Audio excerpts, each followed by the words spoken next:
আল্লাহর দরবারে তো টাকার কোনো দাম নাই, আল্লাহ নারাজ হয়েছে। আমি আজকে দেখছিলাম সালমান এক জায়গায় বলছে যে কোরআনে তেমন কোনো সমস্যা নাই। তার মানে আপনি চিন্তা করেন কোন লেভেল পর্যন্ত চলে গিয়েছেন, কাকে কার ভুল ধরা কার সঠিক করা পর্যন্ত হাত চলে গিয়েছে। এই সালমান রহমান পরে একটা কি কাজ করতো জানেন, উনি সব ব্যবসায়ীদেরকে ব্ল্যাকমেইল করতো। যখনই কোনো দুর্যোগ হতো সবাইকে ফোন করে করে 2 কোটি 5 কোটি নিয়ে প্রধানমন্ত্রীর দরবারে নিয়ে যেত। যদি কেউ না যেত তাহলে বলতো উনি জামাত করে, উনি বিএনপি করে। আমি যেটা বারবার বলছি যে আমি এই জিনিসটা ওই অ্যাঙ্গেলেই দেখি যেটা আল্লাহ প্রদত্ত। এই সম্পূর্ণ জিনিসটা হলো আল্লাহর অভিশাপ এবং আল্লাহ দেখিয়ে দিয়েছে যে আমি এটা কিন্তু ডিফিট না, এটা পতন।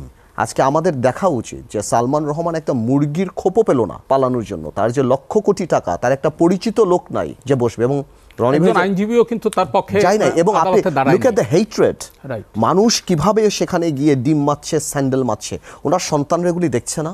আপনি যদি টাকা পয়সা কামাই করেন না, দ্যাটস প্রফিট। আপনি যখন অনেক বেশি সম্পত্তি করবেন, লাভ হবে, দ্যাটস গ্রোথ। ওর মধ্যে যখন মোরালিটি থাকবে, দ্যাটস সাকসেস। এর আগে ভুয়া প্যারাসিটামল বিক্রি করেছে, এবং এরপর এদেরকে যতই গালিগালাজ করতাম আমরা দেখতাম যে এই যে বেসিক বাচ্চু বা এই আপনার এই যে ব্যাবের সভাপতি নজরুল সাহেব 15 বছর ধরে, তো উনি যেভাবে এই দেশকে ব্ল্যাকমেইল করেছে, উনি যেভাবে পলে প্রশাসনকে ব্যবহার করেছে, এবং এগুলি দিয়ে কি করেছে, এই টাকাগুলি বিদেশে পাচার করেছে, টাকাগুলি নষ্ট করেছে। ওনাদের সন্তানরা বিভিন্ন ইন্ডিয়ান ওই ডিজাইনার টেইলার নায়ক নায়িকা এদেরকে নিয়ে এসে অনুষ্ঠান করেছেন, এবং বিভিন্ন খরচ, এমন না কোনো প্রোডাক্টিভ কাজ করেছেন বা বিদেশি কিছু করেছেন। মানুষের টাকা পয়সাগুলি শুধুমাত্র বলে না ফুটানি, যা বলে না একদম লো শো অফ মানুষকে, এগুলি করেছে। কোনো প্রোডাক্টিভ কিছু নাই যে আমার বাবার এই অবস্থা বা আমার মার এই অবস্থা, আমার চাচের অবস্থা আছে, কি লাভ কি? আমি যখন দেখছি সোশ্যাল স্ট্যান্ডার্ড কোথাও গেল, টাকা doesn't matter, even a prostitute makes মানি।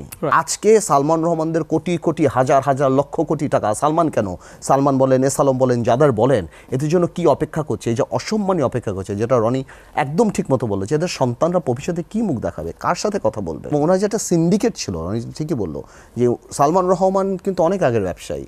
ওনার আশেপাশের যারা ছিল কেউ কিন্তু ওনার বন্ধু না। উনি ছোট ছোট কিছু লোক বের করতেন শেয়ার মার্কেট কেলেঙ্কারির জন্য, ছোট ছোট, এই যে মনে করেন চোরাই গাড়ির ব্যবসায়ী আছে কিছু, তারপর আরও কিছু দালাল আছে, এদেরকে দিয়ে উনি ওই কোম্পানি, সিক কোম্পানিগুলি এনে এটাকে ফুলিয়ে ফাঁপিয়ে ওগুলি দিয়ে শেয়ার মার্কেটে দিয়ে আনফর্চুনেট দ্যাট সালমান রহমান বা দরবেশ উনি সব ব্যবসায়ীকে পার্সোনালি বলে দিত যে আপনি এটা বলবেন, আপনি এটা বলবেন, আপনি প্রশংসা করবেন, আপনি এটা করবেন।